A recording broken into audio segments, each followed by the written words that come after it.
Hello there. So hopefully there will be someone along at some point to take part in this live stream. I'm just trying to find a more flattering angle for the camera. Oh, that looks a bit better. None of you really want to be looking up my nose throughout the entirety of this, whether you see it live or whether you see it as a pre-record later on. So today, what I'm going to be talking about is in answer to a question from Jessica, who was asking about ways to make a KAL, either a crochet along or a knit along event, work more effectively. So how it can be more of a community affair, because some of the comments that she was making is that it doesn't seem to matter what prizes or giveaways or gifts she was offering as an incentive. There didn't seem to be too much communication going back and forth or participation within the group itself.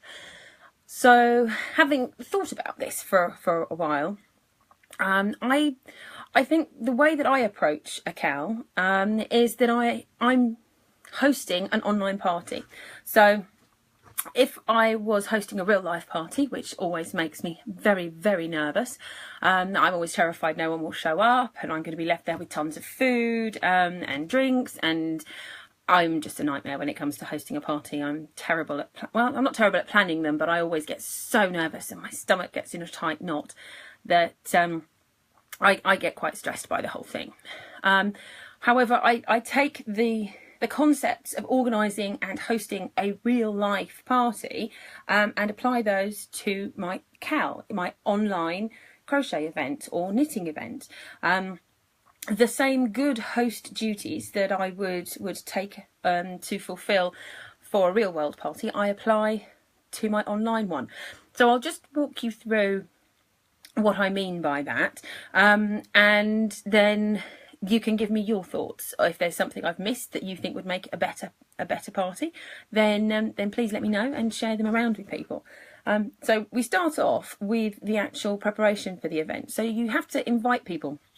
And you have to let them know that you're having the party, whatever the event is, whether that's a crochet along or a knit along. And so, I mean, it could also apply to a challenge. But you need to let people know. So you need to share that information, and you generally send out an invite to a party and then remind people that it's coming. You also give them information on dress code, on where they need to turn up. You give them directions, a map, if they need to bring anything with them. And all of that applies to any event that you're organising online. So, you know, you send out your invites through any Facebook groups, through mailing lists, through Instagram pages, YouTube announcements, anything that you have at your fingertips that will help people know that your event is happening. Use. Let people know, remind them, let them know more than once. Give them somewhere to sign up so that you can then keep sending them more information, rather than just saying, come along and join my group. I've found that where I run a KAL with a mailing list, I have a lot higher interaction with people when they actually come to take part. So rather than just saying, oh, I'm having this get together, and then you can all sit there in the corner, and then at the end of it I'll come round and see if it was any good. You really need to be involved as a host. So you need to be a good host, and you need to look after all of your invitees, all of your guests. So as I say, let them know when and where, provide them with links to the group that you want them to join. Make sure that the group itself is set up with a nice header so that they know they're in the right place, and that the information that they need to take part in the event is readily available, whether you're sending that out on email or whether that's within the Facebook group or in the files. So all of that information is available and easily accessible by your attendees. And then once the event actually starts, make sure that you are welcoming people in. So whether that's you've opened up your Facebook group, you've got a week or so to go before you start, or you're starting immediately. Once people are in your group, once they have joined the party, make sure that they're not going to feel miserable and left out. Nobody wants to be that sad, lonely person in the corner who's just thinking, I wish I could join in, I wish I could have some fun. So as a host, it's your duty to make sure everybody is welcomed in. Make sure that you're introducing people to each other as well. So if you think that there's somebody in a similar area or someone with similar interests, or maybe it's a couple of beginners who've never done this particular type of thing before, introduce them, encourage them to talk to each other directly. They don't have to talk to you to then talk to somebody else. That's something else that I've seen in quite a few KALs that haven't worked so well, is where people seem to think that they have to go through the host. Okay, hi Pat. You look good, but the video's not running on my Facebook. Oh dear, oh dear. I'm not quite sure what that means, but if you could let me know, can you hear me at least? But I'll carry on, because hopefully if it's not being seen live, then the rerun will hopefully have that fixed, whatever the problem is. So where was I? I've allowed myself to be derailed.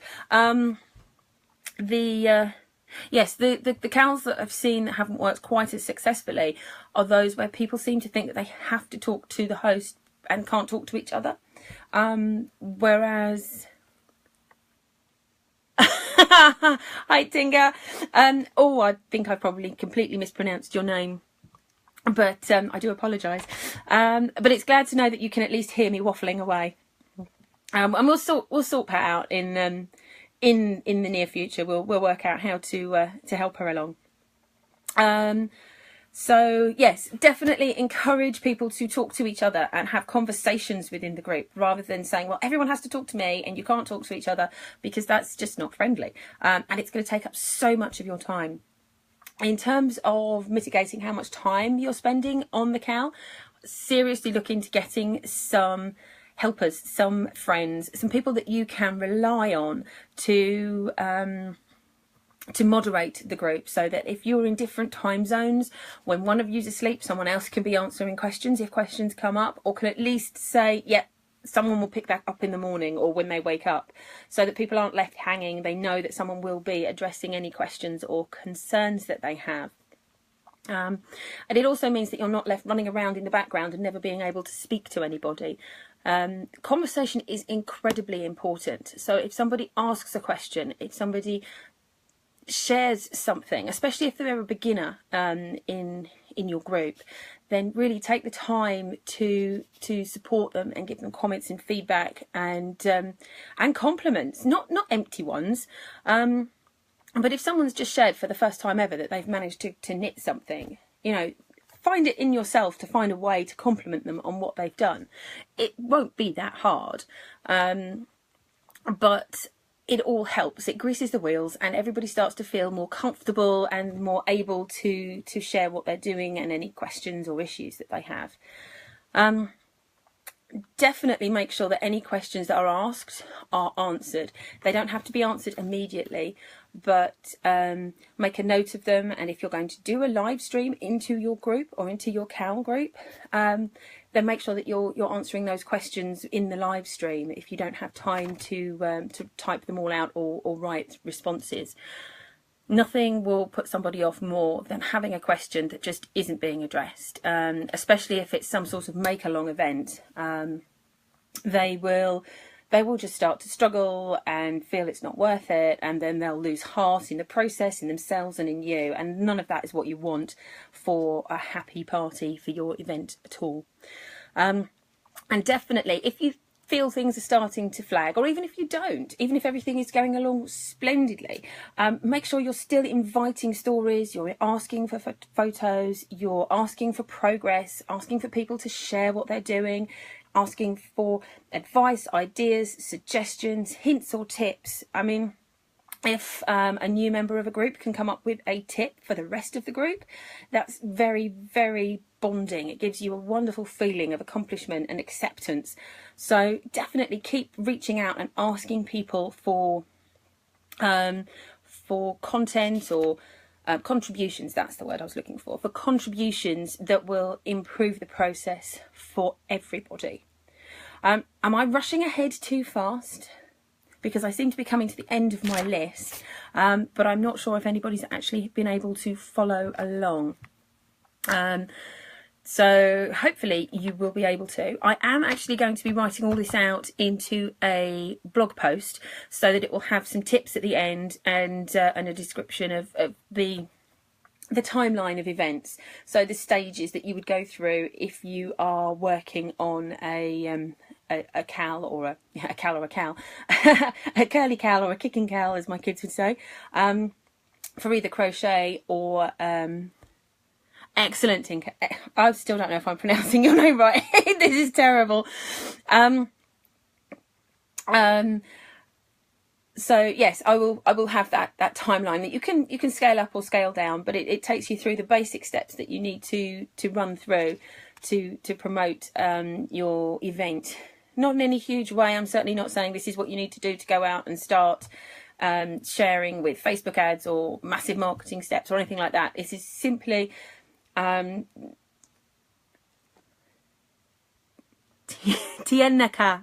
Okay, I think I'm getting there. Tiennaka.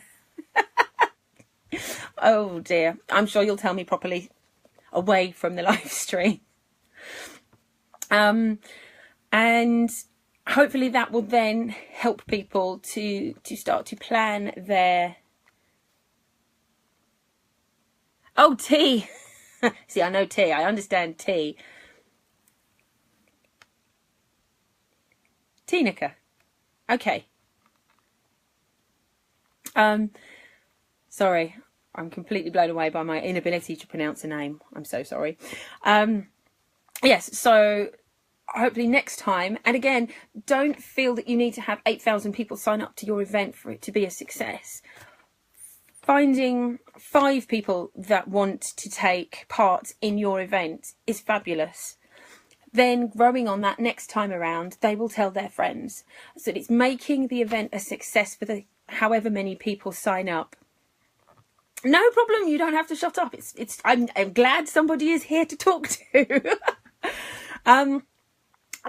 But making the event a success will then give you the confidence to build a bigger and better event next time around.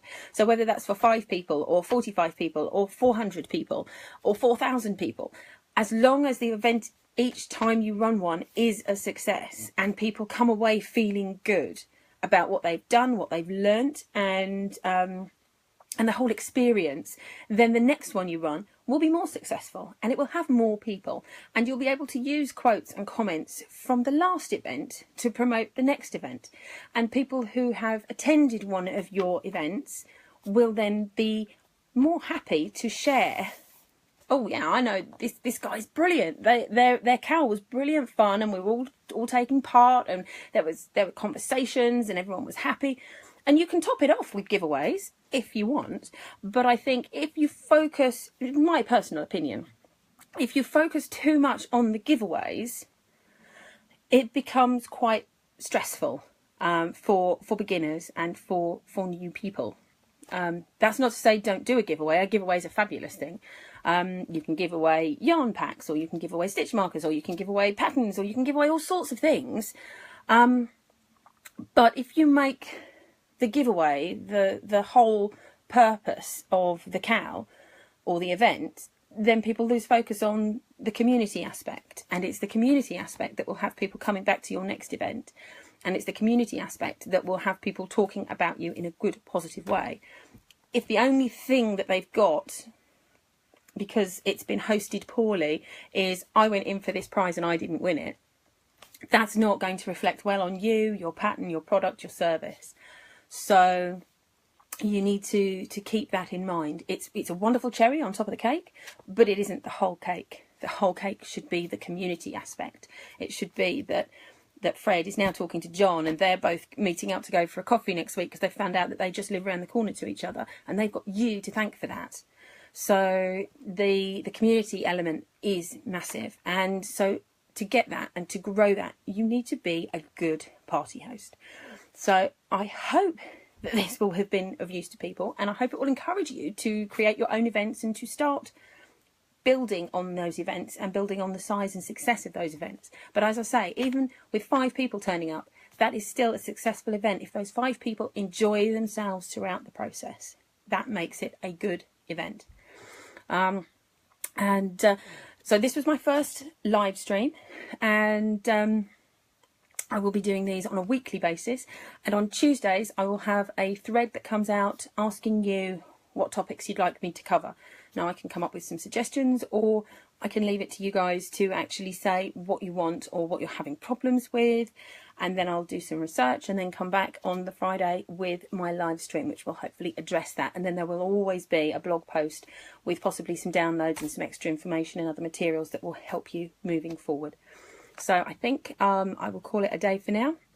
My throat is giving out. I desperately need a drink, and it's been very nerve-wracking for me to do this. So thank you for your company, and I shall see you next week on the live stream, and I am sure, see you soon in the comments. Bye.